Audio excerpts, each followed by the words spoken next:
Salam saudara-saudara semua, jumpa lagi dalam kesempatan kita bersama-sama akan menggali firman Tuhan dan menemukan apa yang Tuhan rindukan untuk kita hidupi sebagai para pengikut Kristus. Hari ini kita akan membahas bagian firman Tuhan dari Lukas pasal yang kedua ayat 41 sampai dengan 52. Sebelumnya, mari kita berdoa. Tuhan, terima kasih karena Tuhan boleh berikan kesempatan untuk kami bersama-sama belajar dari firman-Mu. Dan biarlah Roh Kudus menolong kami menangkap apa yang Tuhan rindukan. Kami siap dalam Yesus. Amin. Lukas 2 ayat 41 sampai dengan 52 saya bacakan buat kita semua. Saya akan membacakan dari Alkitab terjemahan baru edisi yang pertama. Tiap-tiap tahun orang tua Yesus pergi ke Yerusalem pada hari raya Paskah.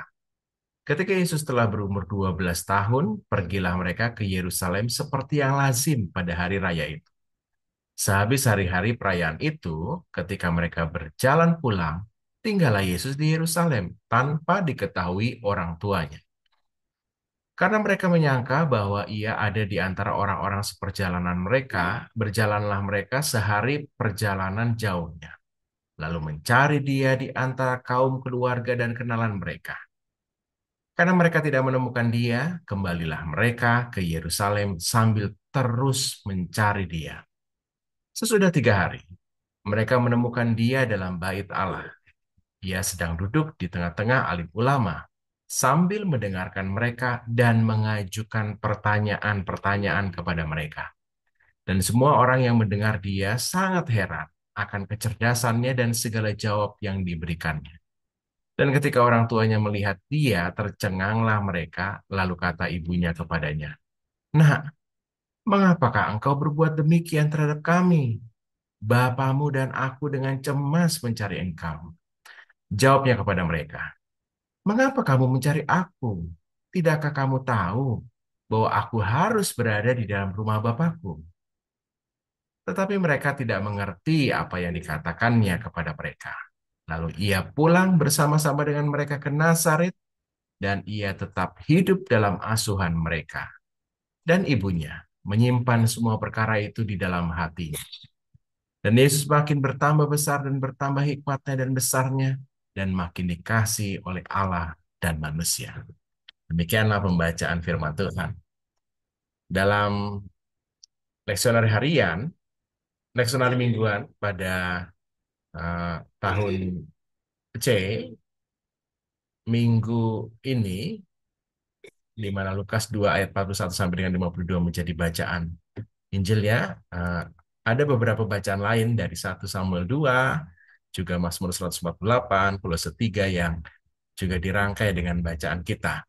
Tema yang kita akan bahas bersama adalah makin disukai Allah dan manusia. Ketika saya merekam eksposisi ini, ya kita baru saja merayakan Natal, ya. Natal eh, hari kemarin, dan minggu setelah Natal ini adalah bacaan dari Lukas 2 ayat 41 sampai dengan 52 ini. Nah, biasa kalau ada momen-momen besar Kristen tuh selalu ada banyak sekali debat soal itu. Soal memperdebatkan tentang ketuhanan Yesus maupun juga kemanusiaan Yesus. Dan banyak kalangan-kalangan yang berdebatkan bahwa Yesus bukan Tuhan. Dan ada satu paham tentang adopsionisme yang merupakan paham yang menyatakan Yesus itu adalah manusia yang biasa, tapi diadopsi menjadi Allah. Peristiwa tentang pembaptisan Tuhan Yesus yang lalu ada suara dari langit, "Nah, inilah anakku yang kukasih, kepadanya aku berkenan," itu dipandang sebagai proses adopsi itu. Jadi Yesus bukan Allah tapi manusia. Sebaliknya ada juga yang memperdebatkan soal kemanusiaan Yesus. Ada sebuah paham tentang doketisme. Nah, ini dari kata dokein atau tampak kelihatannya. Jadi ini paham yang menyatakan Yesus Kristus itu tidak sungguh manusia, melainkan hanya tampak sebagai manusia. Sebenarnya perdebatan ini banyak sekali eh, muncul di abad-abad awal kekristenan, dan sampai juga ada konsili-konsili yang membahas soal ini untuk menegaskan soal keilahian dan kemanusiaan Yesus. Ternyata apa yang digumuli pada abad-abad awal kekristenan itu juga mewarnai bacaan firman Tuhan hari ini. Lukas pasal yang kedua merupakan cara Lukas, penulis Injil Lukas, untuk menjawab soal pertanyaan-pertanyaan soal kemanusiaan Yesus. Apakah Yesus itu adalah Allah yang sesungguhnya dan menjadi manusia yang sesungguhnya? Dan Lukas punya cara tersendiri. Nah, cara Lukas ini cukup menarik karena dia mengangkat kisah masa kecilnya Tuhan Yesus. Jadi hanya Lukas lah yang mengangkat Yesus yang berumur 8 hari disunat, kemudian ada umur 12 tahun ke Bait Allah. Hanya Lukas yang mengangkat itu. Karena Lukas mau menunjukkan bahwa sesungguhnya Yesus juga melewati tapakan hari-hari atau tahun-tahun dalam kehidupannya sebagai manusia. Jadi ini adalah cara Lukas yang unik untuk menegaskan soal kemanusiaan Yesus, Allah yang menjadi manusia. Di bacaan kita disebutkan bagaimana cara Lukas merangkai hidupnya Tuhan Yesus itu untuk menggambarkan bahwa ia adalah sesungguh-sungguh Allah yang menjadi manusia.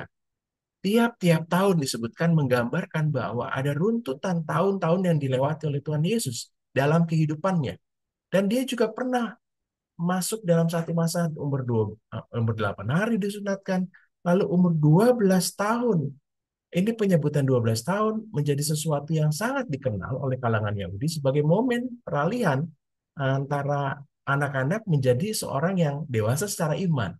Dalam tradisi Yahudi, anak yang 12 tahun sudah bertanggung jawab dalam beberapa tradisi-tradisi kehidupan keagamaan yang harus dia jalani. Jadi penulis Lukas mau menggambarkan bahwa Yesus melewati masa-masa itu. Yesus melewati hari-hari di mana manusia pada umumnya juga melewatinya. Dan mengangkat umur 12 tahun sesungguhnya bukan hanya menjelaskan soal soal kemanusiaan Yesus, tapi juga betapa Tuhan Yesus spesial banget. Jadi dalam tradisi Yunani itu ada kisah di mana eh, Agustus itu eh, mengangkat satu anak pada umur 12 tahun dan menjadi seseorang yang begitu mulia. Dan ketika Lukas mengangkat ini pada para pembaca Yunani akan teringat pada kisah itu sehingga tergambarlah bahwa Yesus adalah pribadi yang bukan hanya manusia biasa tapi seseorang yang juga punya unsur keilahian dan sungguhlah dia adalah Allah yang menjadi manusia. Jadi selain soal kemanusiaan, Lukas juga mengangkat soal keilahian Yesus. Dan itu ketika ia mengatakan banyak orang menjadi heran akan kecerdasan dan segala jawab yang diberikannya. Gak ada anak 12 tahun mampu berdebat, mampu bertanya, jawab dengan para alim ulama pada saat itu. Dan Yesus menunjukkan bahwa dia Allah. Dan sekali lagi ia menunjukkannya ketika dia mengatakan kepada papa mamanya begitu ya. Tidakkah kamu tahu bahwa aku harus berada di rumah Bapakku? Ini Alkitab terjemahan baru edisi yang kedua, TB2 menulis Bapakku ya, merujuk pada Allah yang profound itu. Nah, lalu kalau Maria berkata di ayat yang 48 dituliskan Bapak pakai K ya, Bapak ya. Jadi ini cara Alkitab TB2 menjelaskan Bapak yang dimaksudkan Maria yaitu Yusuf dengan Bapa ya. Ini cara yang penulis Injil Lukas angkat untuk menjelaskan bahwa Yesus sungguhlah adalah Allah yang menjadi manusia. Nah, lalu apa relevansi untuk kita pada saat ini, umat yang percaya, umat yang sungguh tak lagi menjadi problem soal keilahian dan kemanusiaan Yesus?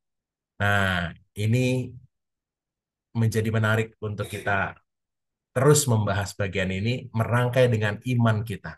Seorang yang eh, percaya Yesus itu adalah sungguh adalah Allah yang menjadi manusia, adalah pribadi yang sungguh-sungguh juga harus ditolong untuk mengenalnya. Sama seperti ketika penulis Injil Lukas menuliskan Injilnya di ayat yang pertama di Lukas 1 sampai dengan ayat yang keempat, dia memberi keterangan situasi atau untuk siapa dia menuliskan ini dan apa tujuannya. Di ayat pertama disebutkan Theophilus yang mulia. Jadi merujuk pada satu pribadi yang bernama Theophilus, ya. Tapi Theophilus bisa saja juga berarti komunal. Theophilus dibentuk dari dua kata, theos dan philia, sahabat Allah. Jadi kalau ini merujuk pada pribadi, maka Ya, surat ini sempit pada pribadi Theophilus. Tapi bukankah juga kita membaca dan menikmatinya pada saat ini? Jadi bisa saja Theophilus yang dimaksud setiap orang-orang yang menjadi sahabat Kristus. Supaya setiap orang yang menjadi sahabat Kristus itu benar-benar menjadi percaya. Seperti yang disebutkan di ayat yang 4, supaya engkau dapat mengetahui bahwa segala sesuatu yang diajarkan kepadamu sungguh benar. Jadi bacaan ini juga relevan untuk setiap kita yang telah mengimani bahwa Yesus sungguh-sungguh adalah Allah yang menjadi manusia. Lalu apa yang harus kita hidupi? Nah, menarik sekali bahwa penulis Injil Lukas menjelaskan soal keilahian dan juga kemanusiaan Yesus itu dalam rangkaian kehidupan Yesus di tengah keluarga.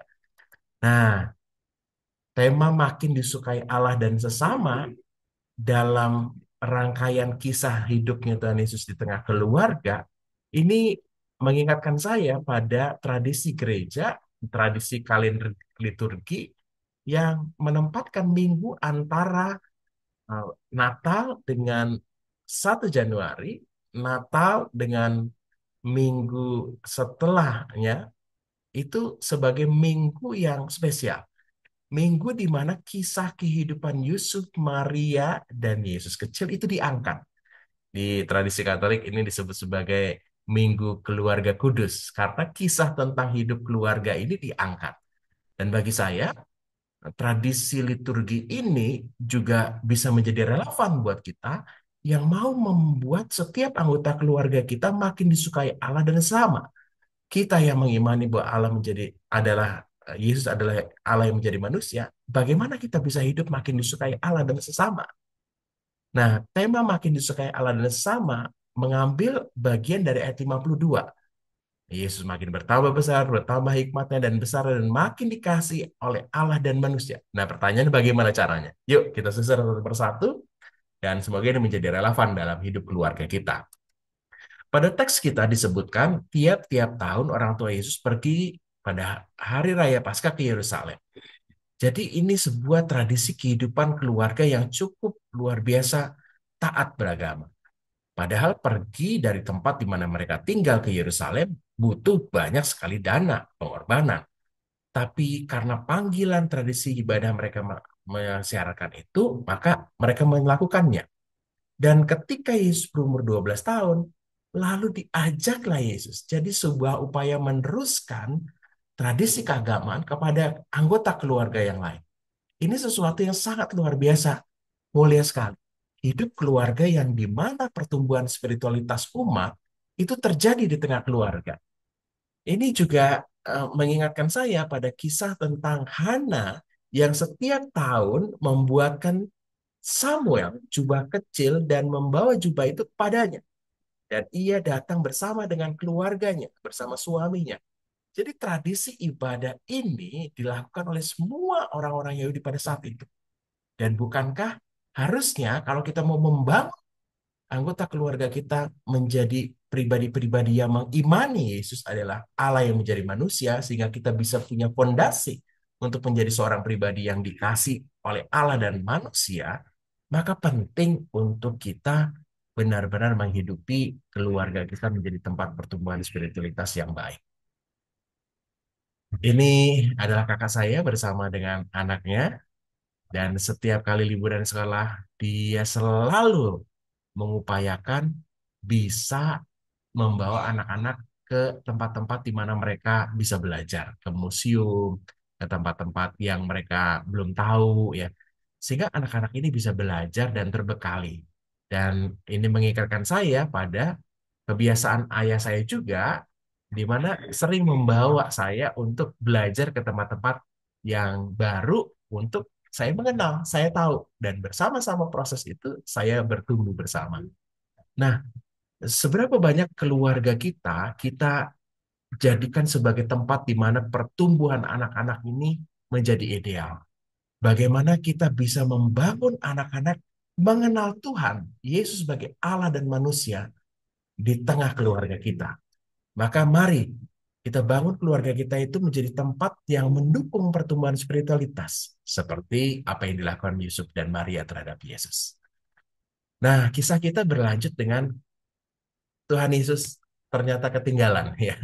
Ketika Yusuf dan Maria sudah pulang, Tuhan Yesus masih ada di Yerusalem karena keasikan untuk mungkin bertanya jawab dengan para alim ulama atau ramainya pada saat itu seperti banyak terjadi juga di banyak tempat-tempat wisata atau tempat-tempat eh, banyak orang yang anaknya ketinggalan ya, orang tuanya mencarinya. Dan orang tuanya mencarinya dan sesudah 3 hari disebutkan dalam teks kita, mereka menemukan Yesus sedang duduk di tengah alim ulama. Dan bukan hanya sekedar duduk, tapi nampak sekali ada antusiasme Yesus terhadap diskusi para alim ulama pada saat itu.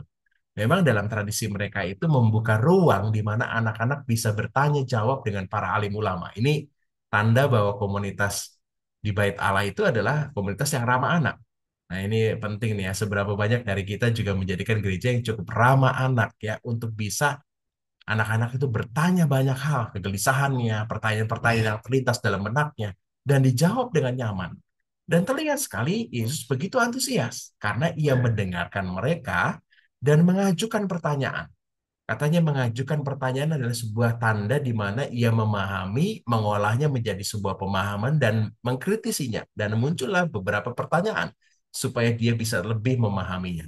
Dan nampak sekali Yesus begitu antusias. Dan bukan hanya sekedar pertanyaan-pertanyaan biasa, tapi pertanyaan-pertanyaan yang dia berikan, jawaban-jawaban yang dia lontarkan, itu begitu luar biasa. Sehingga banyak orang, para alim ulama pada saat itu, begitu heran akan kecerdasan dan segala jawab yang diberikannya. Jadi ini sebuah gambaran antusiasme belajar bersama dengan para alim ulama. Aduh, saya membayangkan sekali ya kalau gereja di mana saya melayani menjadi tempat di mana anak-anak selalu merindukannya begitu antusias untuk bertanya jawab bersama dengan para pemuka agama di sana.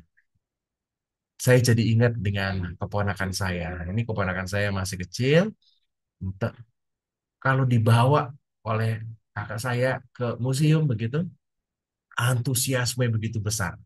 Lari sana, tanya ini apa, lalu lari di sini, tanya lagi ini apa, dan seterusnya. Begitu antusiasme.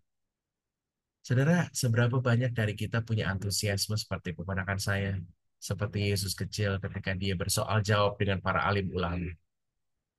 Kalau komunitas kita menjadi komunitas yang cukup ramah, anak-anak juga menjadikan dirinya itu senang untuk bersoal jawab di tengah keluarga, di tengah gereja. Jadi Yesus menggunakan kesempatan dengan antusias. Maka setiap kita yang mau juga terus menjadi pribadi yang makin disukai Allah dan juga manusia sesama, perlu kita menggunakan kesempatan-kesempatan. Seberapa antusias saudara menggunakan kesempatan PA, kesempatan diskusi iman? Berapa banyak saudara menggunakan kesempatan-kesempatan yang ada untuk bertumbuh dalam pengenalan akan Tuhan? Mari saudara, kita akan menjadi makin disukai Allah dan sesama ketika kita memperdalam juga pemahaman kita. Sehingga kita meyakini Yesus adalah Allah yang menjadi manusia, tapi juga kita tahu bagaimana menghidupi iman percaya itu. Sebenarnya kisah kita ditutup dengan diskusi antara Maria dengan Tuhan Yesus. Disebutkan Maria mengungkapkan apa yang dia rasa. Iyalah sudah 4 hari dia nyari-nyari. Dia cari sehari di sekitar keluarganya nggak ada. Dia jalan ke balik ke Yerusalem. Lalu dia cari-cari lagi 3 hari, ketemulah Yesus. Maka wajarlah kalau Maria mengungkapkan apa yang menjadi isi hatinya. Nah, mengapakah engkau berbuat demikian terhadap kami, bapamu dan aku dengan cemas? Kata cemas menunjukkan ada emosi yang diungkap oleh Maria. Dan saya pikir emosi yang diungkap oleh seorang orang tua adalah sesuatu yang wajar supaya anak itu tahu betapa ia dikasihi sehingga orang tua yang mencarinya. Pada saat yang sama, Tuhan Yesus ternyata juga menunjukkan sikap yang mampu juga mengungkapkan apa yang dirindukannya. Dia mengatakan begini, mengapa kamu mencari aku? Waduh, kalau saya jadi orang tuanya, waduh ini emosi sekali ya. Tapi ini terlihat sekali bagaimana Yesus punya sebuah keluarga yang nyaman untuk mengungkapkan apa yang dia rindu. Bukankah aku harus berada di rumah Bapakku? Saudara, ungkapan ini menunjukkan apa yang dirindukan Tuhan Yesus bisa dia ungkapkan. Seberapa banyak anak-anak punya ruang untuk mengungkapkan apa yang dirindukannya? Ini baru aja Natalan ya. Saya selalu mendorong gereja-gereja punya ruang di mana anak-anak diberikan ruang untuk mengungkapkan pendapatnya. Apa-apa yang menjadi kerinduan anak-anak diberi ruang, dan itu perlu untuk dikembangkan. Natal anak seringkali bukan menjadi Natal anak, tapi Natal guru sekolah minggu. Guru sekolah minggu yang konsep semuanya, dan anak-anak menjadi penderitanya aja. Suruh latihan ini, latihan itu ya. Dan anak-anak menikmati, tapi penting juga untuk mengembangkan situasi di mana anak-anak diberi ruang untuk mengungkapkan apa yang dirindukannya. Nah, kisah kita ini menggambarkan komunitas keluarga Yusuf dan Maria ini menjadi tempat di mana Yusuf, Maria memberi ruang Yesus untuk mengungkapkan apa yang dirindukannya, sama seperti mereka juga bisa mengungkapkannya. Yang menarik, saudara, walaupun Yesus punya kerinduan lain, tapi dia menghormati keluarga ini.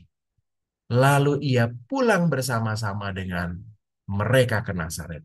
Jadi terlihat sekali bagaimana walaupun ada kerinduan, tapi Yusuf dan Maria mau, eh, Yesus mau menghormati Yusuf dan Maria. Terlihat bahwa dia memutuskan untuk pulang bersama-sama dengan mereka. Belakangan hari banyak sekali berita yang mengenaskan tentang bagaimana keluarga-keluarga menjadi tempat yang penuh dengan tekanan, bahkan saling melukai.